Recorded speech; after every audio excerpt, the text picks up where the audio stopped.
जरा सोचिए, कोई भी घर, कोई भी टीम या कोई भी देश क्या बिना नियमों के चल सकता है? नहीं ना। एक रूल बुक तो चाहिए ही होती है जो हमें रास्ता दिखाए। तो बस भारत के लिए वो सबसे बड़ी और सबसे जरूरी रूल बुक है हमारा संविधान। आइए आज इसी की कहानी को थोड़ा और करीब से समझते हैं। देखिए, ये सिर्फ एक किताब नहीं है। ये तो हमारी कहानी का, हमारे देश की कहानी का सबसे अहम किरदार है। एक ऐसा दस्तावेज जो दुनिया के सबसे बड़े लोकतंत्र को रास्ता दिखाता है और हम 140 करोड़ लोगों की जिंदगियों को एक दिशा देता है। और पता है, जो बात इसे सबसे खास बनाती है वो ये है कि इसे किसी राजा या किसी बाहरी ताकत ने हम पर थोपा नहीं था। इसे तो हम भारत के लोगों ने खुद के लिए लिखा था और खुद ही अपनाया था।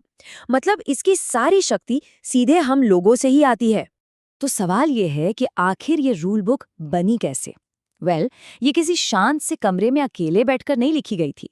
इसे बनाया गया था भारत की संविधान सभा में, और वो जगह थी विचारों, असहमतियों और जोरदार बहसों का एक बहुत बड़ा मंच।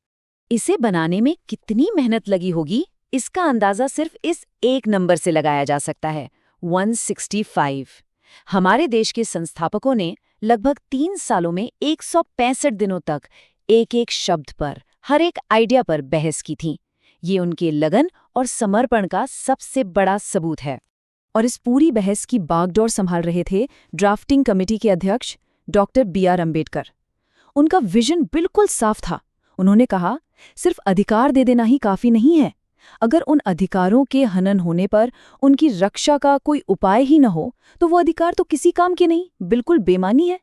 इस बहस की गहराई को अगर समझना है ना, तो चलिए सीधे पहले अनुच्छेद पर चलते हैं। आपको जानकर हैरानी होगी कि हमारे संविधान की पहली लाइन क्या होगी। इस पर भी जबरदस्त बहस हुई थी। आखिर ये हमारे देश की पहचान का सवाल था। और आखिरकार ये लाइन तय हुई, इंडिया, जो कि भारत है, राज्यों का एक संघ होगा। अब इस एक छोटे से वाक्य में बहुत कुछ छिपा है। देखिए, 2 नाम हैं, इंडिया और भारत, और सबसे जरूरी बात, राज्यों का संघ या यूनियन ऑफ स्टेट्स। यहाँ तक कि ये जो राज्य यानी स्टेट्स शब्द है ना, इस पर भी लंबी चर्चा हुई थी। कुछ मेंबर्स ने प्रदेश जैसा नया शब्द सुझाया, तो कुछ प्रोविंस शब्द इस्तेमाल करना चाहते थे। लेकिन प्रोविंस शब्द हमें कहीं ना कहीं अंग्रेजों के राज की याद दिलाता था, तो उसे खारिज कर दिया गया और आखिर में स्टेट्स शब्द चुना गया, क्योंकि इसका मतलब सबके लिए एकदम साफ और तय था। और बात सिर्फ यहीं खत्म नहीं हुई। कुछ सदस्य तो ये चाहते थे कि पहले ही आर्टिकल में भारत को धर्मनिरपेक्ष, संघीय और समाजवादी घोषित कर दिया जाए। किसी ने रिपब्लिकन स्टेट्स जैसा शब्द इस्तेमाल करने का सुझाव दिया। ये सारी बातें दिखाती हैं कि हर कोई अपने अपने तरीके से एक मजबूत भारत का सपना देख रहा था। तो फिर इन विचारों को अपनाया क्यों नहीं गया? इसका जवाब डॉक्टर अंबेडकर की एक बहुत गहरी सोच में छिपा है। उन्होंने कहा कि देखिए, संविधान एक नींव की तरह है, पूरी इमारत नहीं।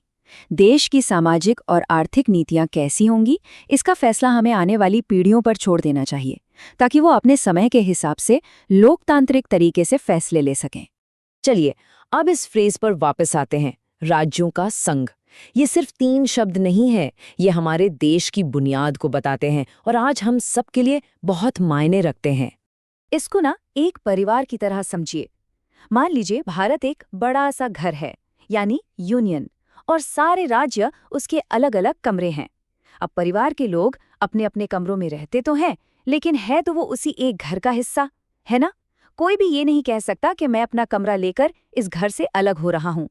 मतलब साफ है, भारत एक है, राज्य इससे कभी अलग नहीं हो सकते, और हम सब चाहे किसी भी राज्य में क्यों न रहते हों, हमारी नागरिकता एक ही है, भारतीय। अगर आर्टिकल संविधान के नियम है, तो संविधान की प्रस्तावना यानी प्रियम्बल उसकी आत्मा है।